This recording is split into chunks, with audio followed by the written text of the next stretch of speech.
Welcome back. Thanks for tuning in once again to our Far Middle podcast. I am Nick DeUlius. You can follow me if you're not already on Twitter at Nick DeUlius and my website, nickdeulius.com. Check into that periodically for new information, thought pieces, and essays. I'd encourage you to do so. Hard to believe, but this is going to be the episode that covers the last full chapter in my upcoming book, The Leech. I don't know where the time went, but it's been a lot of fun so far. I hope you've enjoyed these podcasts. And we will have another one following this one to sort of wrap up concluding thoughts and remarks for the book. But this is, as I said, the last subject podcast to cover a full chapter. And the subject matter for this podcast is an interesting one. If you look at the two prior podcasts and listen through those and think about what we discussed on them, you had one that was discussing the Catholic Church and Pope Francis and how an institution that has a lot of potential to do good when it comes to creators, enablers, and servers, and doers, and achievers, and an individual with individual rights, if being misled by the wrong person at the helm because they have views that are very anti-achiever or anti-individual rights or anti-free enterprise, it can lead to bad outcomes. So we saw institution with great potential coupled with maybe a leader that isn't of the right frame of mind, has the wrong compass, so to speak, can lead to some troubling situations. Then we shifted to the example of a celebrity, in this case Bono, and looked at an individual that was definitely fitting the categorization of an achiever, a doer, a creator, enabler, a server, and has done some pretty tremendous and inspiring and impressive things throughout his career, and is enjoying the fruits of that labor, rightfully so. So the actions of the individual are quite positive and something to be mirrored and copied or mimicked. But yet on the flip side, we saw where what the individual was saying was very inconsistent with what they were doing themselves. So this was an issue of inconsistency or hypocrisy, some might say, of what the individual is doing behind the scenes and in reality versus what they're saying when the camera lights are turned on or the mic is hot. This third example and topic and individual that we're going to discuss today is Jeffrey Sachs, a very noted person in academia that has been followed widely, is very prominent throughout media, etc., who is sort of a different case altogether with respect to Pope Francis and Bono. Here, you've got an individual who is definitely expressing sentiments that are anti-achiever, anti-free enterprise, anti-capitalism, anti-creator, enabler, and server from my perspective, and doing that within or affiliated with a host of organizations, including major elite universities, who also, as a culture, embrace that type of an approach. So this is one of where you've got institution and individual lining up where it is presenting what I believe to be significant challenges and problems for those looking to achieve and to do in society. I have to tell you, as much as I disagree and take exception to what Jeffrey Sachs is saying and what he is doing throughout his career and currently, I do have a certain degree of begrudging admiration for what he has accomplished and achieved, because it is pretty impressive. From Harvard education, being a professor at Columbia, there's two of the most esteemed elite universities in the world, leading a program in sustainable development at Columbia, doing what he's done with the United Nations, from advising the general secretaries, I guess, through time, multiple leaders of that institution, being friends with and developing relationships with all these noted celebrities, including, ironically, Bono, Angelina Jolie, a whole host of them. He's become a media darling. The media loves Jeffrey Sachs. You see him all over peer-reviewed technical journals, including medical journals now in the era of pandemic and what the, so to speak, science has to say about it. We'll get into that in a minute. Books and speeches, just prominent and prolific when it comes to speeches and books. His most famous book, I think, is The End of Poverty, which these are sort of bold books where you take on these massive issues, and Mr. Sachs or Dr. Sachs has a ready-made solution that'll instantly cure those ills. Manhattanite, lives right in the epic elite city of New York, And then when you go to his website, he does have a website, jeffsachs.org. You want to read a bio about Dr. Sachs, you can get the short bio that's available there, the medium bio, and the full bio.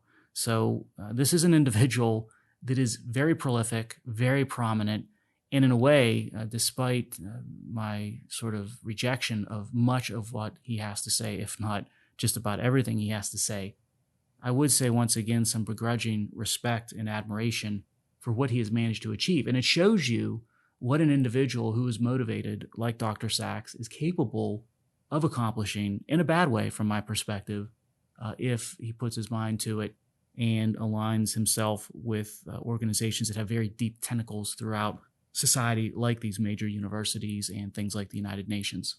Dr. Sachs has become almost the gold standard when you're looking at how you can work the system and use it to your benefit to not just procure all kinds of resources, including dollars, but also all kinds of interest, which is sort of a non-virtuous circle where the interest and the dollars set up one entity, one effort, which then creates more resources, dollars, interest, attention.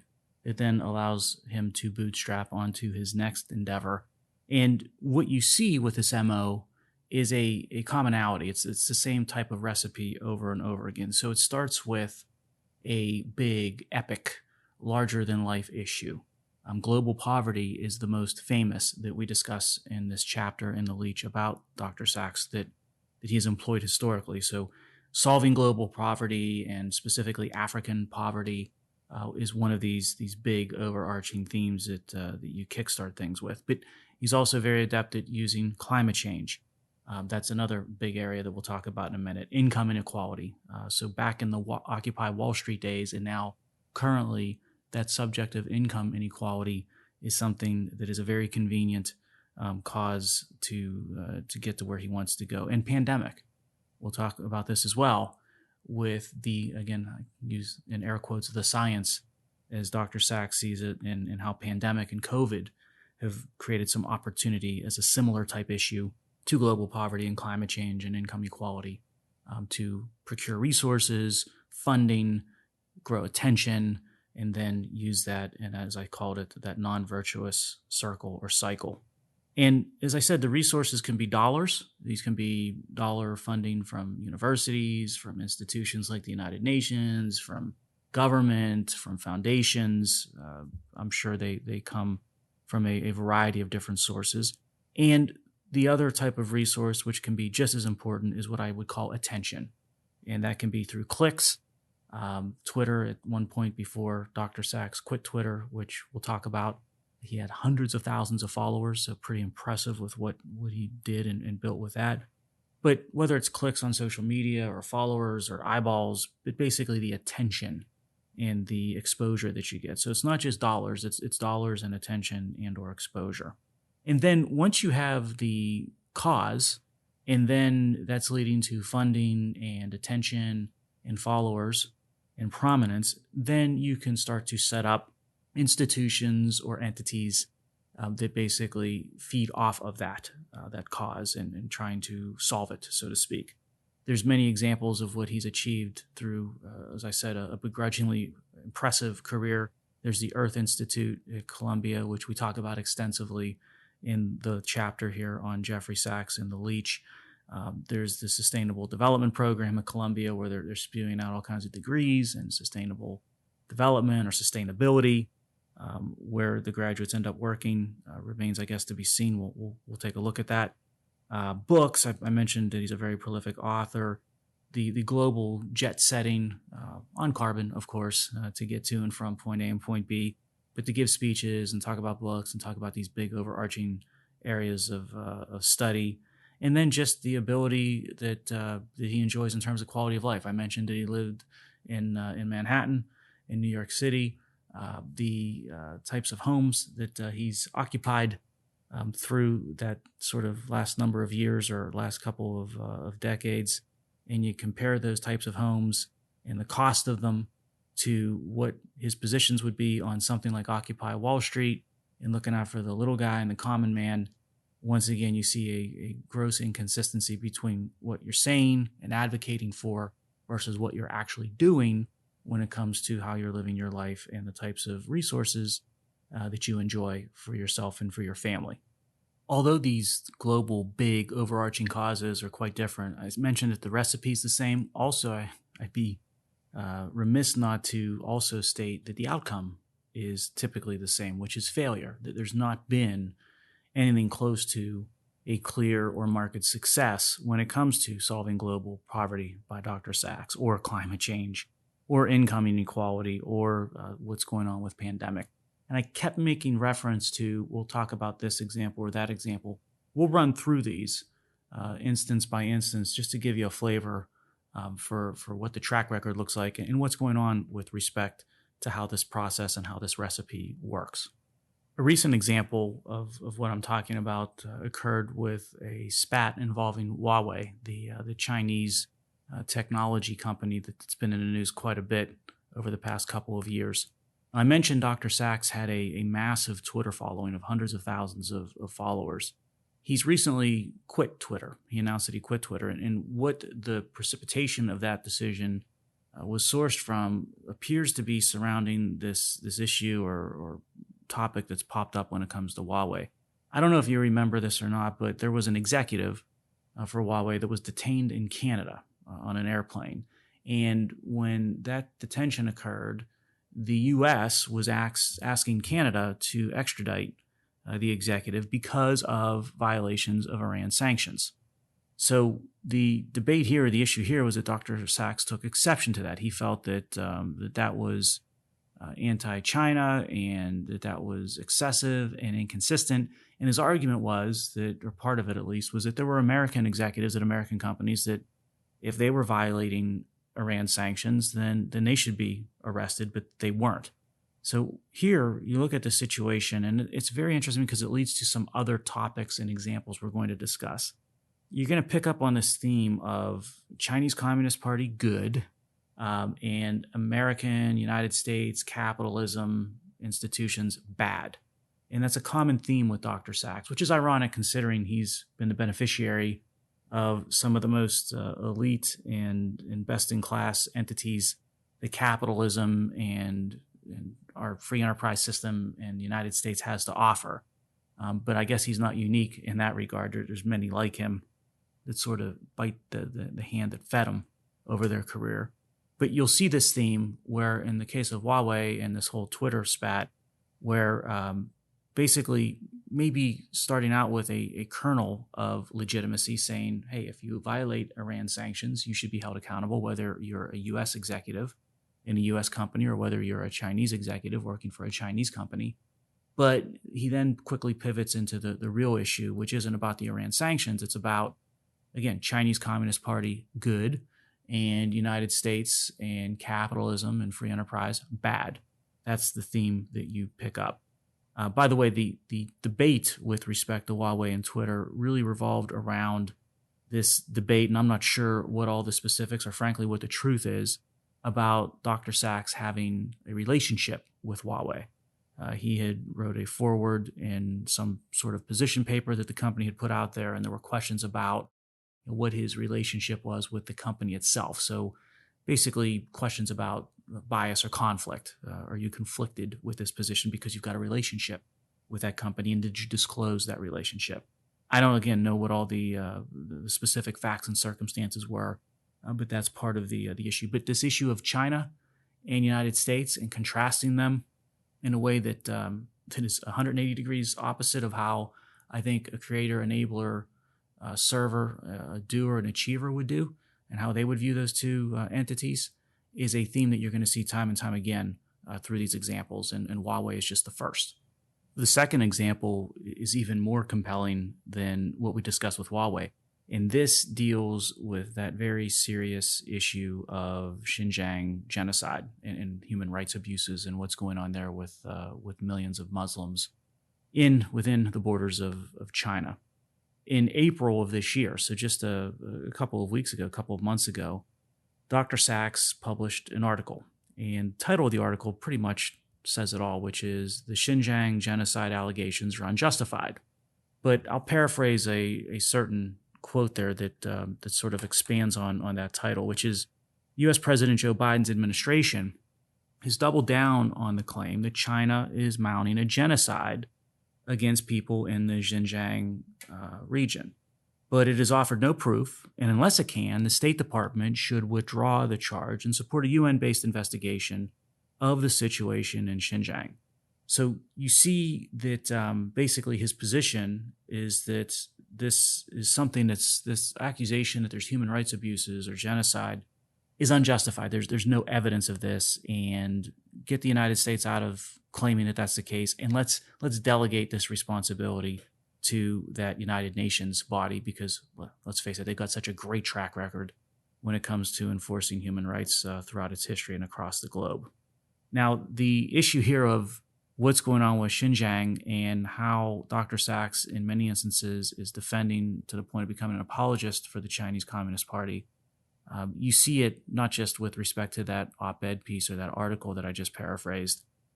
I think one of the drivers here that comes out, if you listen to him about why he's so defensive about what's going on with Xinjiang, is that he views China and diplomacy with China in the arena of climate change as something that is paramount to just about anything else.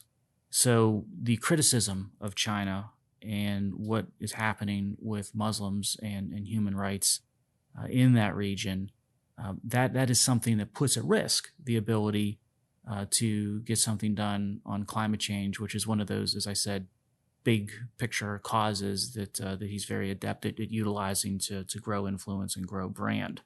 A BBC interview that he did recently sort of confirms what he was saying in that op-ed piece or that article that he published in April of this year.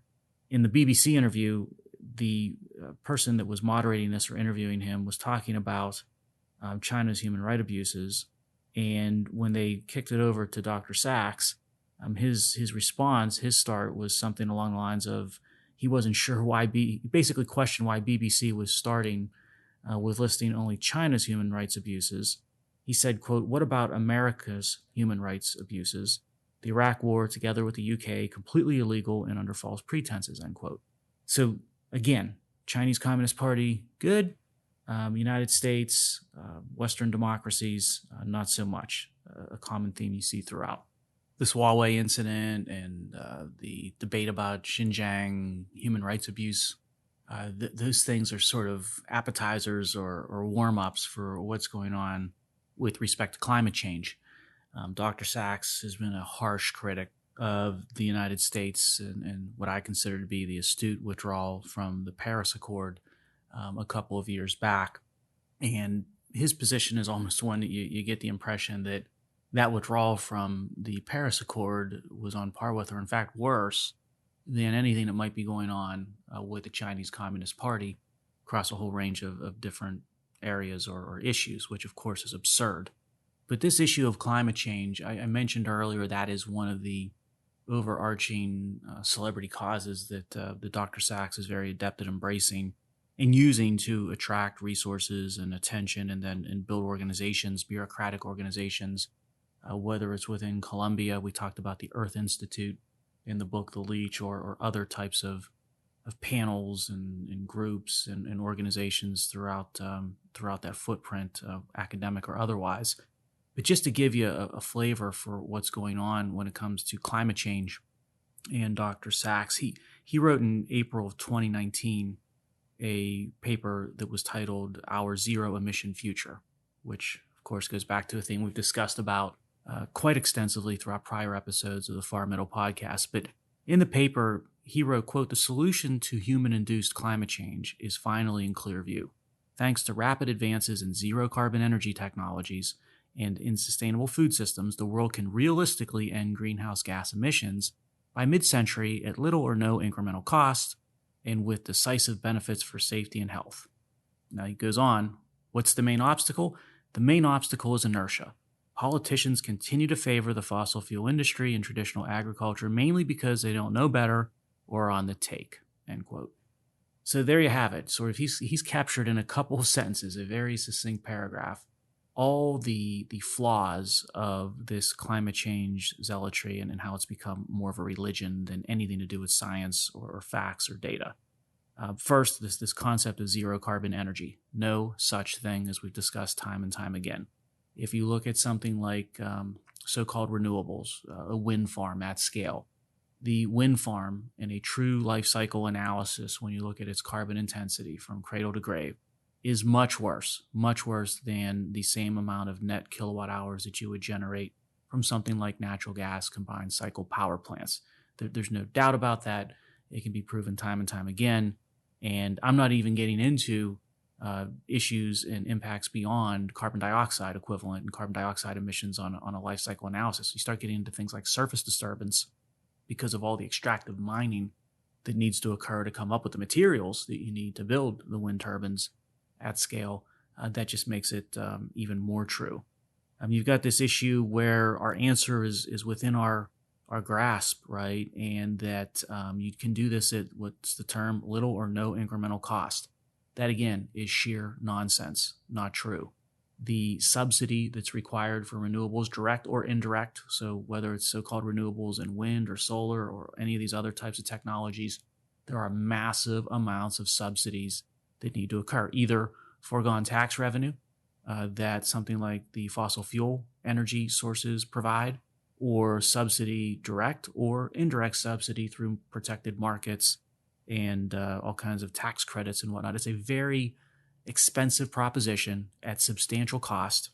And that's before you even get into the externality costs of lost jobs, family-sustaining jobs with family-sustaining wages, or the issues with respect to higher carbon footprint, higher CO2 equivalent emissions on a life cycle basis. So this idea of no incremental cost is utter nonsense as well. And then, of course, the accusation that's always popular with people like Dr. Sachs and his ilk, that either you're ignorant, or if you're not ignorant, you're corrupt, you're on the take.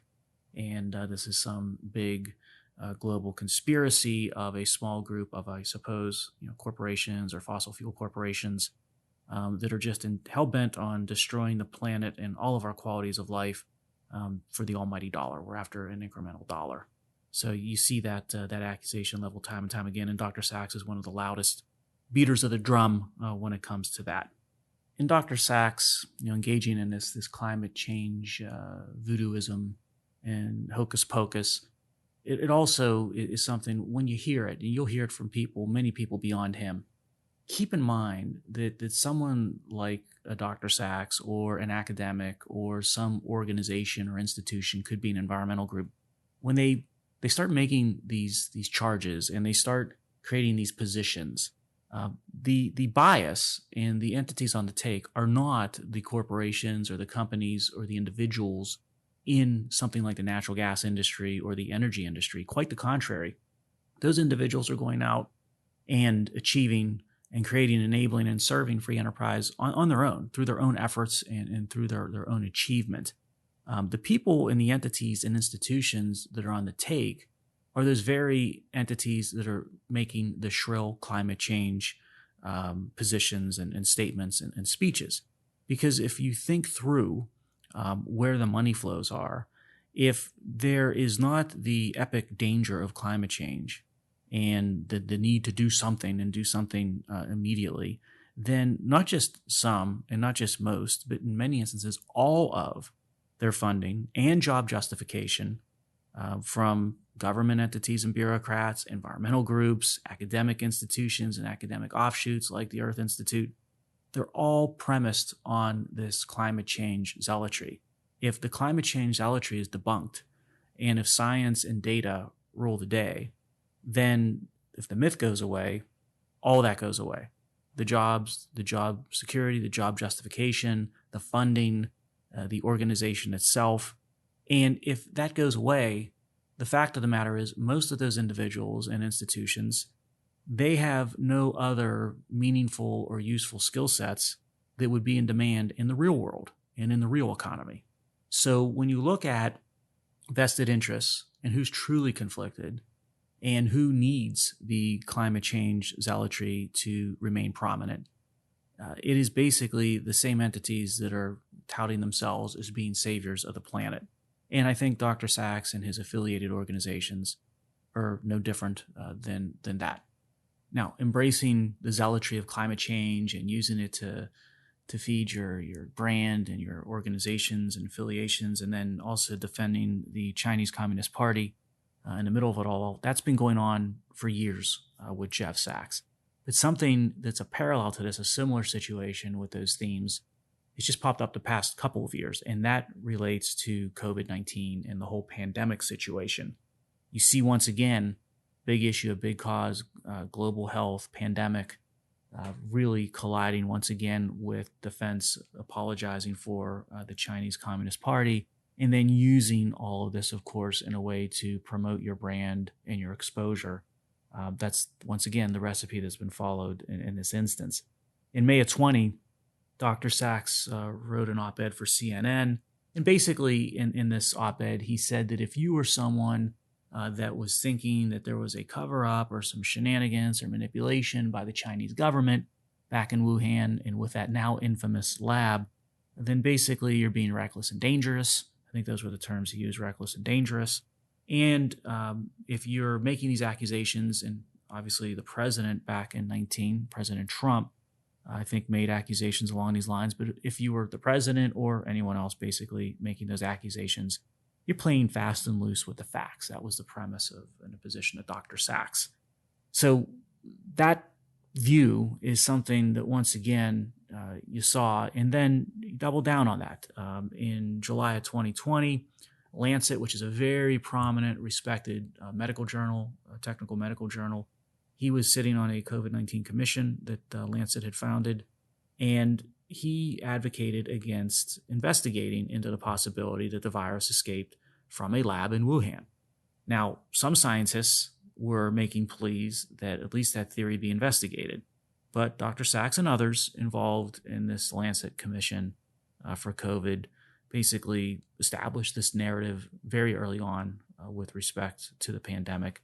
And you see this recipe, right, time and time again. So Dr. Sachs is very influential, sits on influential institutions or entities like the Lancet COVID-19 Commission, grabs a hold of the narrative with respect to COVID, and then the media, who's a willing ally and an advocate and admirer of Dr. Sachs, picks it up, and before you know it, everybody's reading about this on their smartphones and on TV, that the lab leak hypothesis is not just incorrect, but frankly, if you even have questions about that, you might be deemed a racist to boot.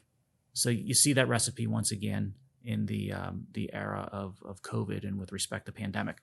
And by the way, just to show you how non-virtuous this cycle and circle can be, it wasn't long after that, with respect to what Dr. Sachs was doing with Lancet and what he's writing on CNN, where you had China's state-owned news agencies that were echoing and amplifying his claims. And one of their headlines I found interesting. This is from, the Chinese state-owned news agency. The article title was, or the headline was, U.S. Scholar Warns Against Anti-China Theory Amid Pandemic. There you have it. Again, it's a very non-virtuous circle or cycle, to be sure. And COVID and pandemic, once again, proved that recipe and that circle to be quite effective when it comes to growing the brand and exposure of Dr. Sachs. I don't know, and I'm not sure what the connections and the ties and the positions are with Jeff Sachs and various Chinese Communist Party intermediaries. That's not really the issue here. The issue here is that recipe of defending, apologizing for the Chinese Communist Party and vilifying and attacking the United States and free enterprise, and then using that to grow your resources, grow your branding, grow your funding, grow your exposure, is something that is not working in favor of creators, enablers, and servers to any extent. This also parallels, interestingly, a prior issue we talked about in an earlier podcast, which is the Chinese 1,000 Talents program. I don't know if you recall that one, but this is where it seems like every time you open up a newspaper or you look online, you see another example. There's some noted academic in some technical or technically important field has been caught at some college or university taking money directly or indirectly, above the board, below the board, from the Chinese Communist Party or some affiliate. And the issue there is one of basically looking at a Chinese 1,000 Talents program as a form of state-sanctioned industrial espionage. So you've seen where China is very willing, very adept to procure, some might call steal, but also to promote and to use individuals like Jeff Sachs to promote themselves and present an image that is less than true when it comes to what they're doing with respect to human rights or what their intentions are when it comes to energy policy and manipulating climate change. Negotiators from the West to create more industrial and strategic advantage for themselves, or what might be going on with surveillance state and Huawei, or what's going on when it came to what happened or what didn't happen in Wuhan and with respect to COVID-19 and pandemic. Coming down the home stretch for this episode of the Far Middle Podcast, let's take a look or a summary look at what we just reviewed with Jeff Sachs and with Columbia University, which he's been affiliated with and has been a big part of for years, and all of the affiliates of Columbia. It could be the Earth Institute that Jeff Sachs helped to birth back in the day, what he's doing now with his program in sustainable development or sustainability. We can look at Columbia's endowment, multi-billion-dollar endowment, all of those affiliates of the university itself. What you see with Jeff Sachs and with Columbia is a very effective, I'll call it business model, because that might be the best term that fits it the most aptly. And it's a business model that isn't just effective, but it's very beneficial. It's quite beneficial to helping Jeff Sachs and Columbia and all of these offshoot efforts and organizations to grow their influence and grow their brand and grow the amount of resources that they have at their disposal to continue on in their quest. You see tremendous amounts of dollars being thrown out these entities and individuals. Tax dollars, foundation dollars, last but not least, right, tuition dollars of students and parents and families that are ponying up and going into debt to pay that tuition, where the funding sources are for the endowment, the multi-billion-dollar endowment, all kinds of dollars on a vast scale being poured into an entity like Columbia and all of these offshoots and affiliates. And what's the message or the story? Again, it's taking a big overarching issue or crisis and then using that crisis to your advantage to say that and tout some simple solution that's going to magically address it, and all that's needed are the resources to further that cause. So whether the cause is global poverty and solving it, or climate change and what to do about that, income inequality and how to erase it, or last but not least, pandemic, because once again, a good crisis should never be left to waste. Pandemic proved a fortuitous opportunity, perhaps potential opportunity for something like Columbia or all of these other types of entities.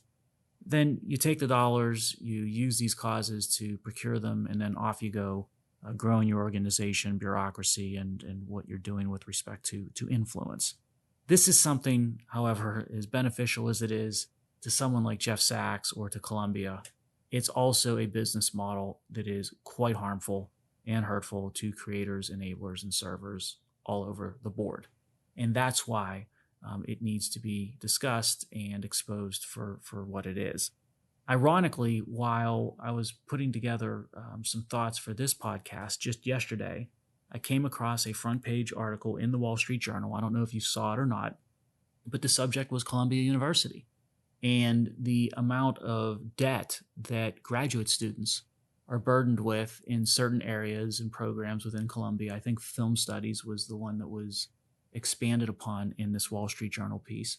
But the story was one that was familiar to listeners, if you're a constant listener of this podcast, where big dollars are ponied up by students in undergraduate and then graduate school or their families, and they're promised degrees in certain areas or disciplines, and then wink, nod, jobs that will pay family-sustaining wages and compensation to justify the debt that you've taken on via tuition to go through the program. And then graduation occurs, and before you know it, instead of a great career and profession and making a wage that justifies a rate of return for the hundreds of thousands of dollars of debt that you've incurred, you're faced with a job that's paying maybe $30,000 or $40,000 a year, and you're not getting any rate of return with respect to what's going on with your, in some instances, $300,000 of student debt load. Now, again, the article was looking primarily at something like a film studies program, but I got to tell you, I'm thinking about these programs and degrees and graduate degrees now in sustainable development or sustainability that Columbia is offering up. and that Jeff Sachs is involved with. And I see a bit of irony potentially coming down the pike here, where the graduate is going to earn the degree in sustainability, and they're going to incur massive amounts of student debt to do it. They're going to be thinking they're getting a job that's going to pay a wage and offer a career path that's more than going to provide a rate of return for the investment of time and tuition dollars, and they're going to be sadly disappointed. And what's ironic about it, unfortunately, is that your degree in sustainability is leading to a career from a rate of return perspective, and the debt that you took on to earn it that is far from sustainable. A bit of irony there. When you get down to it, I don't think I could disagree more with Jeff Sachs in his positions and philosophies and tactics than I do. Doesn't matter if we're talking about views on capitalism or the United States or free enterprise or the Chinese Communist Party. I think that covers all of the above on how we're just diametrically opposed across all those instances.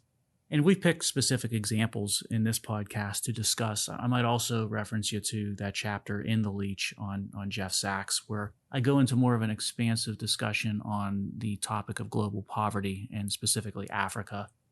That's where a lot of Jeff Sachs' work is focused upon in prior years. And again, how the approach of things is very different than how I would view them. And I think the results speak for themselves, but I encourage you to give that a read. I mentioned in an earlier podcast that despite the United States being an awesome capitalistic society driven off of free enterprise, that unfortunately we're burdened with a higher education system that is leftist in nature. And that is definitely the situation when you look at Jeff Sachs and Columbia University. That is a type of higher education system, and those types of institutions and individuals, they are working against, in my opinion, creators, enablers, and servers in many different ways. And where many academics and many academic institutions want to tout and promote that they are in the problem-solving business, like those in the real economy are, unfortunately, the reality is that these academics and academic institutions are more in the problem creation business. And the sooner that society and the host of creators, enablers, and servers come to that realization, the better. I hope you enjoyed this episode of The Far Middle. As I said, this covers the last full chapter in the upcoming book, The Leech. Next episode, we'll talk about some closing thoughts and some overarching takeaways from the book, and I look forward to speaking to you and spending some time with you in that not too distant future. And until then, stay well and stay safe.